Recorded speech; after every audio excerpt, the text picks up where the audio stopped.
नमस्कार. नंदकिशोर एज्युकेशनल या यूट्यूब चॅनलमध्ये मी आपलं सहर्ष स्वागत करत आहे.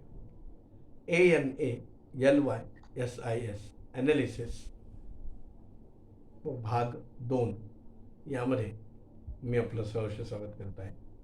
मागच्या व्हिडिओजमध्ये आपण वाक्य कसं बनतं किंवा वाक्यामध्ये पारस्परिक शब्दांचा एकमेकांशी कसा संदर्भ असतो त्यानुसार आपण क्लॉजेसबद्दल जाणून घेतलं. आज आपण काइंड्स ऑफ क्लॉजेस म्हणजे उपवाक्यांचे प्रकार जाणून घेणार आहोत. क्लॉजेस म्हणजे उपवाक्याचे खालील प्रकार पडतात. त्यापैकी पहिला प्रिन्सिपल क्लॉज. आता प्रिन्सिपल क्लॉजला मराठीमध्ये प्रधान उपवाक्य किंवा मुख्य उपवाक्य असं आपण म्हणतो. आता हे प्रधान उपवाक्य हे असं उपवाक्य आहे, हे अशी क्लॉज आहे जे वाक्यामध्ये ज्या वाक्यामध्ये मुख्य प्रमाणावर किंवा मुख्य प्रकारे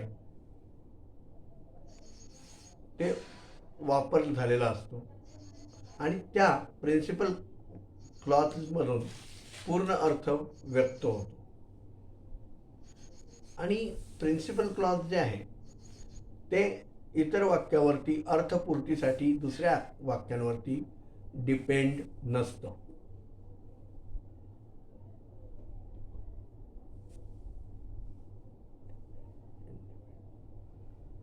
आता याची व्याख्या आपण बघणार आहोत. A principal clause is that clause which can stand. आता प्रिन्सिपल क्लॉजचं spelling PRINCIPAL principal clause CLAUSE is that THAT clause CLAUSE which WHICH can CAN stand STAND by BY itself it SELF itself as a complete sentence or complete COMPLETE complete sentence SENTENCE or which makes which WHICH makes MAKES complete COMPLETE sense SENSE as. आता बघा, I shall, उदाहरण बघा, I shall help you. आता याच्यामध्ये शॅलला underline केलंय, हेल्पला underline केलंय, यूला underline केलेलं आहे. Because you are my friend. दुसरं वाक्य बघा, ही, त्यानंतर सेडला अंडरलाईन केलंय, that he would not read English. आता हे जे आहे ही प्रिन्सिपल म्हणजे प्रधान उपवाक्य आहे. आता ह्या वाक्यांमध्ये मी तुम्हाला सांगितलं कोणत्या कोणत्या शब्दांना अंडरलाईन केलेलं आहे. तर अंडरलाईन केलेल्या शब्दांद्वारे काय दर्शवलेलं आहे, तर त्याच्यामध्ये मुख्य उपवाक्य असं दाखवलेलं आहे.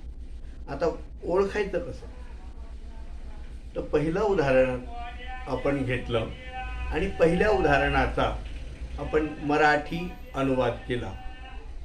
तर मी तुझी मदत करेन म्हणजे आय शॅल हेल्प यू, मी तुझी मदत करेन. पुढे, कारण की तू माझा मित्र आहेस.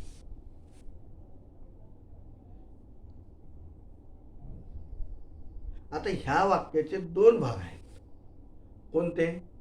मी तुझी मदत करेल हे झालं पहिलं, कारण की तू माझा मित्र आहेस. आता ह्या दोन्ही भागांमध्ये जो पहिला भाग आहे त्याच्यातून पूर्ण अर्थ व्यक्त झालेला आहे. आणि दुसरा जो भाग आहे, म्हणजे याचे दोन भाग केले आपण. मी तुझी मदत करेल कारण तू माझा मित्र आहे. मी तुझी मदत करेल हा पहिला भाग झाला. का मदत करेल? कारण तू माझा मित्र आहे. आता त्या पहिल्या भागामध्ये काय दिलं त्यांनी? पहिला भागामध्ये त्याने पूर्ण अर्थ केलाय, व्यक्त केलाय की मी तुझी मदत करेल. आणि की कारण की तू माझा मित्र आहे याच्या अगोदर काहीतरी शब्द आलेले आहेत असं आपल्याला लक्षात येतं दुसऱ्या भागावर. तर दुसऱ्या भागामधून आपला पूर्ण भाव व्यक्त होत नाही. म्हणून मी तुझी मदत करेल हे पूर्ण म्हणजे principal clause. I shall help you हे झालं पूर्ण म्हणजे मुख्य प्रिन्सिपल क्लॉज. त्याचप्रमाणे दुसरं वाक्य बघा, दुसऱ्या उदाहरणामध्ये ही सेड हे झालं मुख्य उपवाक्य म्हणजे प्रधान उपवाक्य. लक्षात आलं? आता आपण त्याचा दुसरा प्रकार पाहणार आहोत, कोऑर्डिनेट क्लॉज. कळलं? पहिलं काय पाहिलं आपण? प्रिन्सिपल क्लॉज, मुख्य उपवाक्य म्हणजे प्रधान उपवाक्य पाहिलं. आता आपण काय पाहणार आहोत? नंबर 2ला काय पाहणार आहोत? पहिला प्रकार आपण प्रधान वाक्य पाहिलं. आता पाहणार आहोत आपण coordinate COORDINATE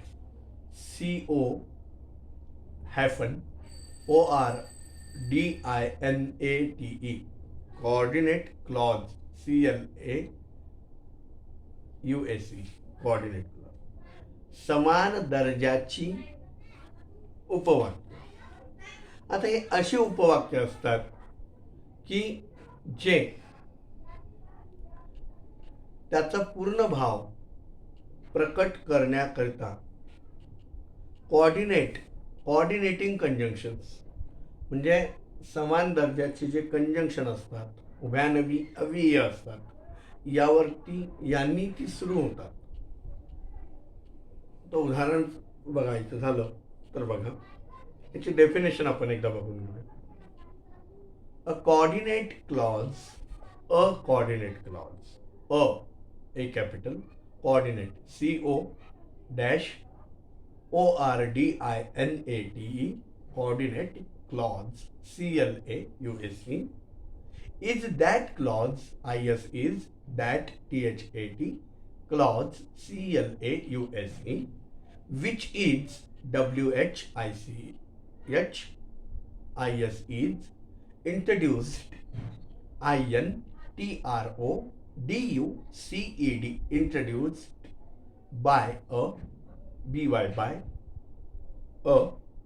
coordinate,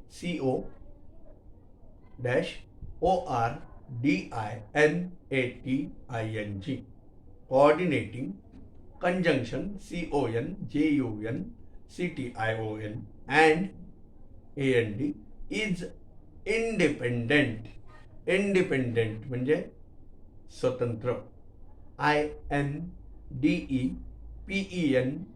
INDEPENDENT, independent of any other clause of OF, any ANY, other OTHER clause, CLAUSE. as उदाहरण बघा, I slept and they went. आता I slept हे भूतकाळातलं वाक्य. सॉरी, वाक्य मी परत वाचणार आहे. यू स्लिप्ट म्हणजे तू झोपला. अँड दे वेंट तू झोपला आणि ते गेले. दुसरं उदाहरण बघा, Hari wept but Mohan laughed. आता वरील वाक्यांमध्ये किंवा वरील उदाहरणावरून तुम्हाला असं लक्षात आलेलं आहे की मोहनला अंडरलाईन केलंय, लाफ्टला अंडरलाईन केलंय. आणि पहिल्या वाक्यामध्ये जे मी तुम्हाला उदाहरण सांगितलं, you slipped and they went, they आणि वेंटला अंडरलाईन केलेलं आहे. तो वरील उदाहरणामध्ये जे अंडरलाईन केलेले शब्द आहे त्या अंडरलाईन केलेल्या शब्दाद्वारे कोऑर्डिनेट म्हणजे समानपदीय दर्जाचे उपवाक्य क्लॉजेस आहेत. हे कारण की त्या का आहेत यावरून पूर्ण भाव किंवा अर्थ व्यक्त होत आहे आणि ते कोऑर्डिनेटिंग कंजंक्शन्स अँड आणि बटने ती वाक्य सुरू झालेली आहेत. आता जे आहे तिसरा प्रकार तो आहे सबऑर्डिनेट क्लॉज. हा आपण पुढच्या व्हिडिओमध्ये बघू. आशा करतो की मी दिलेली माहिती आपल्याला नक्कीच समजली असेल. अशाच माझ्या व्हिडिओजला जास्तीत जास्त लोकांपर्यंत पोहोचवा. माझ्या चॅनलला सबस्क्राईब करा. भेटूया अशाच एका नवीन व्हिडिओजमध्ये. तोपर्यंत खुश राहा, आनंदी राहा. धन्यवाद.